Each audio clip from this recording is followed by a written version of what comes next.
My family missed my husband's funeral for a ski trip. 9 days later, they were sitting in a lawyer's office, still faintly sunburned across the nose, wondering why they'd even been invited to hear the will. I remember the details more than I remember my own grief that day.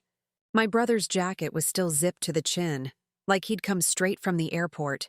My mother had a coffee in a paper cup that said Alpine Ridge Lodge on the side, and she set it down on the lawyer's desk like she owned the place. Nobody apologized. Nobody even mentioned it. My sister-in-law leaned over to me, patted my knee, and said the sentence that made my hands go cold in a way the funeral itself never had. We figured you had it handled. You always do. I want to tell you what happened in that room. But first, you need to understand how we got there, because my husband saw this coming a full year before any of us did. Daniel was not a dramatic man. He was an aerospace engineer, the kind of person who read instruction manuals for fun and alphabetized the spice rack without being asked. When people met him, they usually described him the same way: quiet, steady, watching. I used to tease him about it. I'd catch him at family dinners not saying much, just observing, filing things away. I thought it was just how his brain worked. The same way he'd stare at a bridge on a road trip and start explaining load-bearing tension to me, unprompted. It took me years to understand that he wasn't just watching bridges. He was watching my family. See, my family had a particular rhythm to them. There was always a crisis. My brother Todd's car, my mother's roof, my sister Renee's temporary gap in rent. And there was always a solution, and the solution was always me. Just this once. You know we're good for it. You're the responsible one. It's basically a compliment. At one Thanksgiving, Todd made a joke that I was the family's personal ATM. Everyone laughed. My mother laughed the hardest. Daniel didn't laugh at all. He didn't say anything either. Not that night.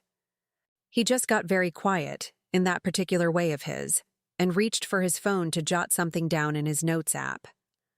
I didn't think much of it at the time. I really should have. Daniel died on a Tuesday. An aneurysm, sudden, no warning. The kind of thing you can't prepare for no matter how careful a person you are. I called my mother from the hospital hallway, my voice barely holding together enough to form the sentence. There was a pause on the line. And then, and I will never forget this, the first thing she said wasn't, "I'm so sorry," or "I'm coming right now." It was, "Oh no. We just paid the deposit for Alpine Ridge." I actually laughed. It was the kind of laugh that comes out when your body doesn't know what else to do with the information it's just received. They didn't cancel the trip. I want to be fair here. There was talk, apparently, of maybe flying back for the service, but flights were expensive that week, and the resort had a strict no-refund policy. And honestly, wasn't a funeral more about closure for me than for them? That was the actual sentence my sister Renee used. More about closure for you. So I buried my husband with a folding chair section that was more empty than full. His engineering colleagues showed up. His mother showed up, frail and devastated, leaning on my arm the entire service. My own family sent a very tasteful arrangement of white lilies, ordered online, delivered to the wrong chapel first. That evening, scrolling through my phone because I didn't know what else to do with my hands, I found the photo, my mother, on a mountain, mid-laugh. Snow spraying behind her. The caption read, "Making memories while we still can." I was choosing a casket while my mother was choosing a lift pass. I didn't respond to that post. I didn't respond to anything for a while. But 2 weeks later, I got a call from a name I didn't recognize, a lawyer's office, and they asked me to come in, alone. Just me first. I remember thinking, what could possibly be left to say? I had no idea. The lawyer's name was Raymond Cole. Older man, reading glasses pushed up into gray hair, the kind of calm that made you nervous before he'd even opened his mouth. He slid a folder across the desk before he said much of anything.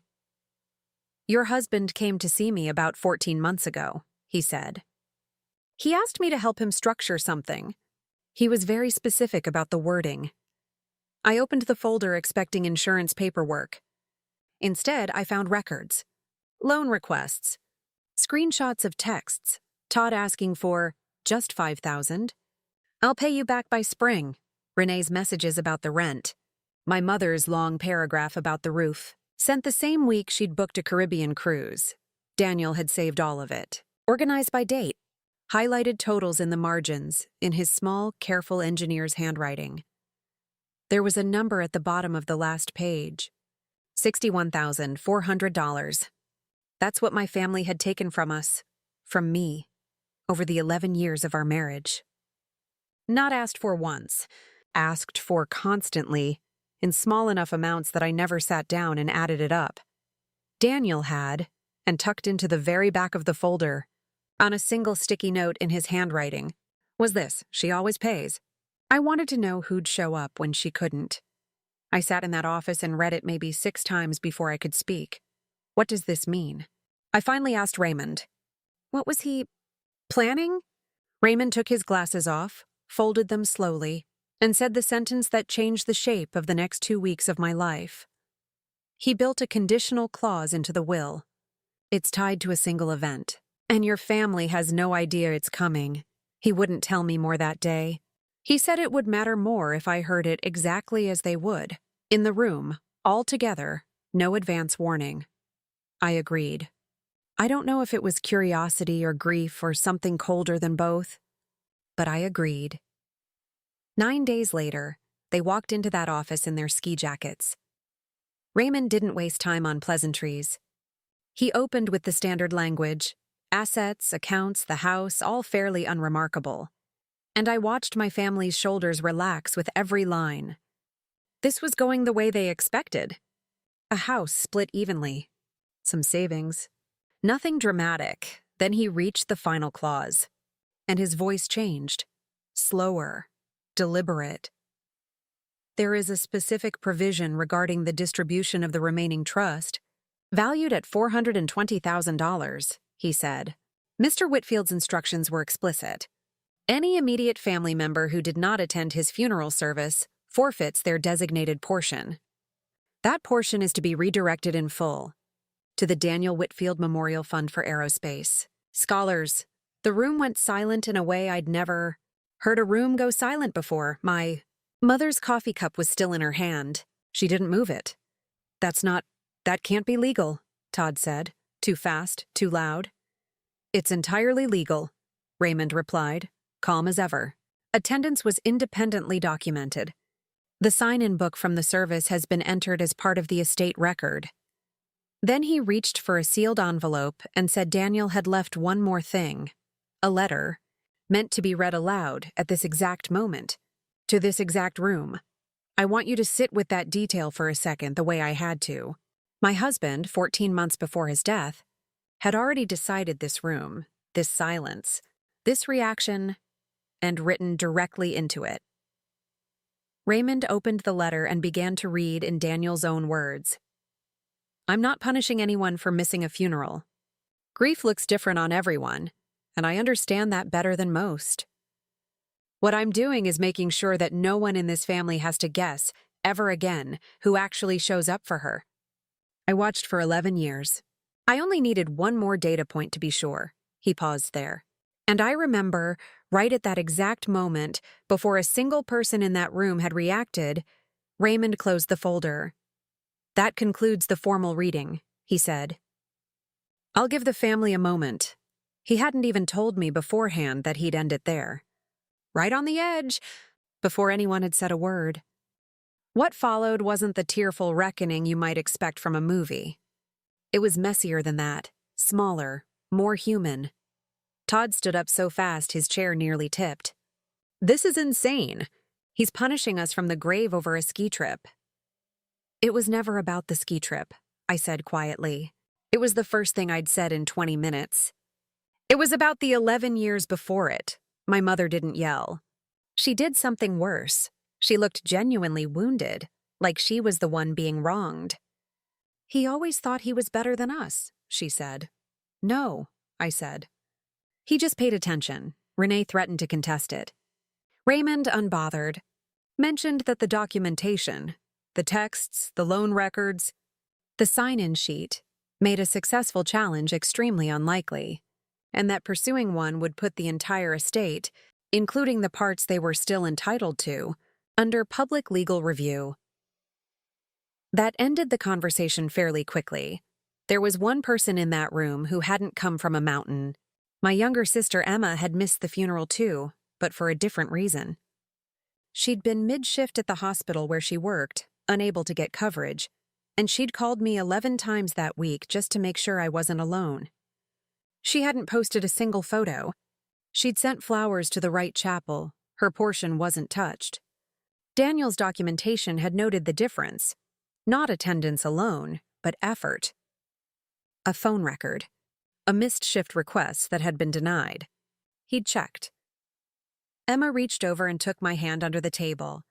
And for the first time in 2 weeks, I didn't feel like I was standing in that room by myself. It's been almost a year now. The scholarship fund gave out its first award last spring to a first-generation engineering student who reminded me. In the quiet, careful way she talked about bridges, a little too much of Daniel. I sat in the audience and cried in a way I hadn't let myself at the funeral. My mother and I speak occasionally now, carefully. Todd, less so. I've stopped waiting for an apology because I've realized I was never actually looking for one. I was looking for the thing Daniel gave me instead. Proof. Proof that I hadn't imagined it. Proof that someone had been paying attention the entire time, even when I was too tired or too loyal or too used to the role to notice it myself. I visit his grave more than I probably need to. Last week I sat there for a while and said, out loud, the thing I hadn't said in that lawyer's office, you didn't leave me money.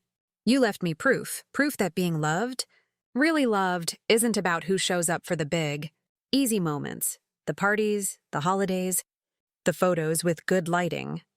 It's about who shows up when it's inconvenient. When there's no refund. When there's nothing in it for them at all. I think about that sign-in sheet a lot. How something so small, just a name written in ink, at the worst moment of my life, ended up being the only evidence that mattered. If you've ever had someone show up for you when the people who were supposed to didn't, I'd like to hear about it in the comments. Sometimes the people who prove us wrong end up being the ones worth writing down.